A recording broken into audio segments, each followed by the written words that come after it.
আসসালামু আলাইকুম প্রিয় ভিউয়ার্স ভাই ও বোনেরা, আঙ্কেল আন্টি ও ছোট ছোট সোনামণিরা, ঠিক এই মুহূর্তে বসে যারা আমার আজকে ভিডিওটি দেখতেছেন সবাইকে জানাচ্ছি একগুচ্ছ লাল গোলাপের শুভেচ্ছা ও অন্তরের অন্তঃস্থল থেকে লক্ষ কোটি অভিনন্দন। প্রায় 6 মাস পর আজকে একটি ভিডিওতে ভয়েস দিচ্ছি। জানি না আমার আজকের ভিডিওর ভয়েসটা কেমন হবে, তবে আমার কাছে খুব নার্ভাস লাগছে আর গলাটাও কাঁপছে। গত 6 মাসে আমাকে অনেকে ভুলে গেছেন, আবার অনেকে মনেও রেখেছেন। যাই হোক, মূল ভিডিওতে ফিরে আসি। তো আমি সকালে নাস্তা বানিয়ে এখন এসেছি খালপাড়। তো আমার ছেলে মাছ ধরছে আর সাথে তো তার সঙ্গী সাথীরা আছেই, তো তাদের জন্য নাস্তা নিয়ে আসলাম। তো নাস্তা নিয়ে এসে দেখি ওরা মাছ ধরতেছে। তো ওদেরকে ডাকতেছিলাম যে উঠো, সবাই নাস্তা করে নাও। তো একে একে সবাই খেয়ে নিয়েছিল। এদিকে মাছ ধরা শেষে মাছ আবার ভাগ-বণ্টন করা হচ্ছে, কারণ আমার দেবরের ছেলে, বাসুরের ছেলে সবাই মিলেমিশে ধরেছে।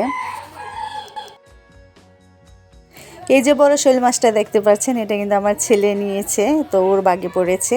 তো মাছ আনার পর বাড়িতে আবার মাছ কাটতে বসেছি। তো আমার ছেলেও সাথে মাছ কাটছে। কিছু কিছু বাচ্চারা থাকে না, এরকম মাছের প্রতি অনেক নেশা থাকে। তো আমার ছেলের এরকম, মানে ওর মাছ ধরতে হবে, আর ওর বাবার মতন ওর খুব মাছের নেশা। তো মাছ ধরে এনে আবার সাথে কাটতেও বসেছে। আর এই যে পিচ্ছিটা হলো আমার দেবরের মেয়ে। আমি যখন মাছ কাটতেছিলাম সে অনেক দুষ্টুমি করতেছিল, মাছ ধরতেছিল। বারবার তাকে না করছিলাম, কিন্তু সে না শোনে না। এখানে কিন্তু অনেকগুলো মাছ ছিল, শোল মাছ, শিং মাছ, কই মাছ, আরও ছিল খলসা মাছ। মাছ কাটতে মোটামুটি অনেকটা সময় লেগেছে। তো মাছ কাটার পর আমি আবার মাছগুলো ধুয়ে নিচ্ছি। মাছগুলো বাহিরে থেকে ধুয়ে এনে আবার আমি এগুলো ঘরে ভালো করে লবণ দিয়ে ধুয়েছিলাম। মাছ কাটা ধোয়ার পর এখানে আমি রান্নার প্রস্তুতি নিচ্ছিলাম।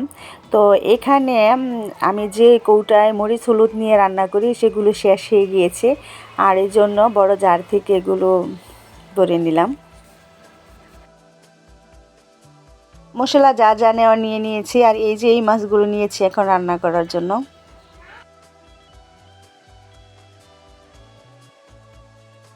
আর এদিকে চুলা জালও ধরে দিয়েছি। তো এখন কড়াই বসাই দিলাম। তো কড়াই বসে এখানে কড়াইতে আমি তেল দিয়ে দিচ্ছি।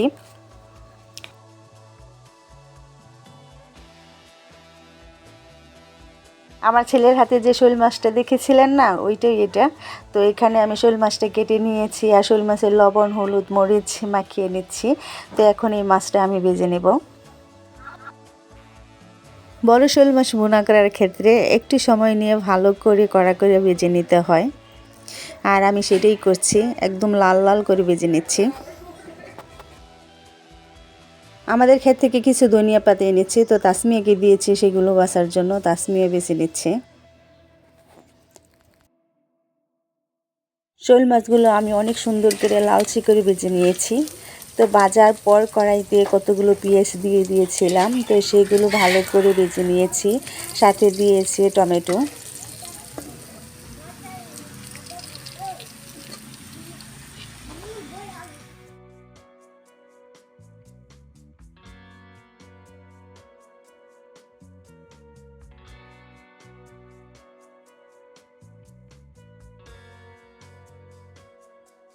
পেঁয়াজগুলো একটু ভালো করে ভাজা হওয়ার পর এখানে আমি আদা রসুন তেজপাতা মরিচের ফাঁকি ধনিয়ার ফাঁকি আর হলুদের গুঁড়া দিয়ে দিয়েছি।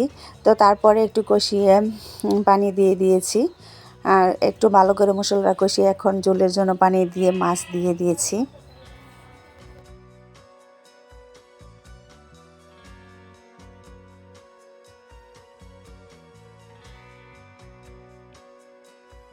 তরকারিটা প্রায় রান্না শেষ। তো নামানোর আগে আমি ধনিয়া পাতা দিয়ে দিলাম।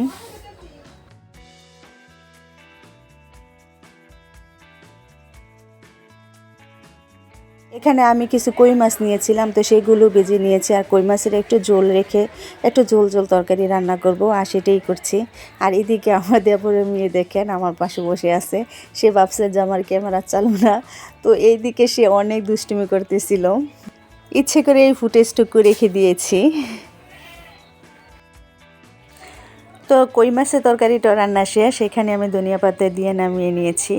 তো এখানে আমি আরও কিছু ফইল মাছের যে টাকিগুলো আছে ওগুলো ভেজে নিয়েছিলাম। এখানে শুকনো মরিচ ভেজে নিয়েছি, পেঁয়াজ বেরেস্তা করে নিয়েছি, ধনিয়া পাতা কেটে নিয়েছি।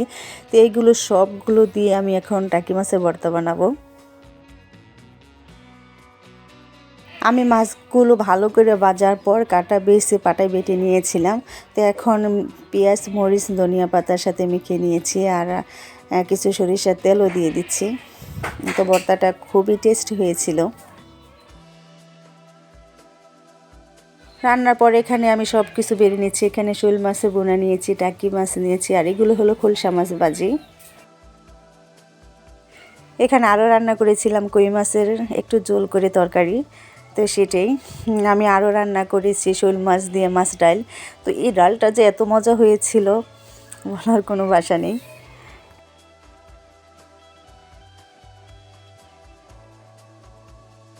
আর সব কিছু বেড়ে নিয়েছি। হ্যাঁ, তো আমার কিন্তু রান্না করতে করতে একবারে রাত্র হয়ে গিয়েছিল আর আমরা তারপরে খেয়ে নিয়েছিলাম।